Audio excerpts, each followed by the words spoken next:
i7 ગુજરાતનો અવાજ। નમસ્કાર દર્શક મિત્રો, i7 ન્યૂઝ ગુજરાતીની સાથે હું છું આપની સાથે પાયલ બામભણિયા। તો જોઈએ આજના મહત્વના સમાચાર। આણંદ જિલ્લાના બોરસદની યુવતીની કેનેડામાં કરુણ હત્યા।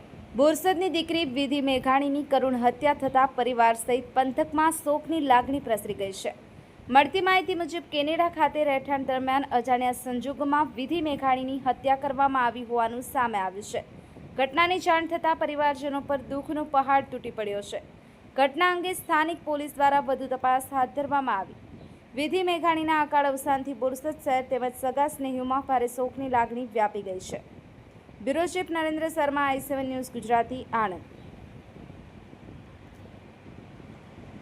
હાલતમાં અમને જાણ થઈ છે, અમારે પગ નીચેથી જમીન સરકી ગઈ છે। મારી બસ સરકારશ્રીને એક જ નમ્ર વિનંતી છે કે જે આટલા બધા દિવસો ઓલરેડી 14-15 દિવસ કરી ચૂક્યા છે, અમને અમારી દીકરીનું મોં જોવા નથી મળ્યું હજુ સુધી। તો મારી બસ એક નમ્ર વિનંતી છે કે અમારી દીકરીની જે બી કન્ડિશન છે, અમને લોકોને એટલીસ્ટ એનું મોં બતાવે।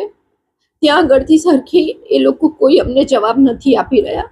મારો ભાઈ ત્યાં જ છે, એ બનતા બધા પ્રયત્નો કરે છે, પણ ત્યાંથી અમને જેવો સપોર્ટ જોઈએ એવો સપોર્ટ અમને મળી જ નથી રહ્યો।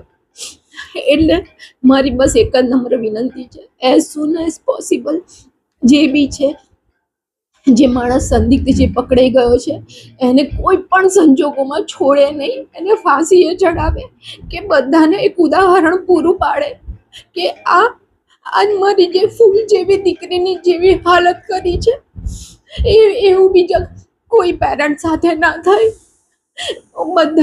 બધાને મારી હાથ જોડીને નમ્ર વિનંતી છે, સરકારશ્રીને મારી નમ્ર વિનંતી છે કે બસ મારી દીકરીને પરત અમને ખાલી એક મોં જોવા મળી જાય, બીજું મારે કશું જ નથી કહેવું। એની મમ્મીની કોઈ હાલત છે નહીં અત્યારે વાત થાય એવી।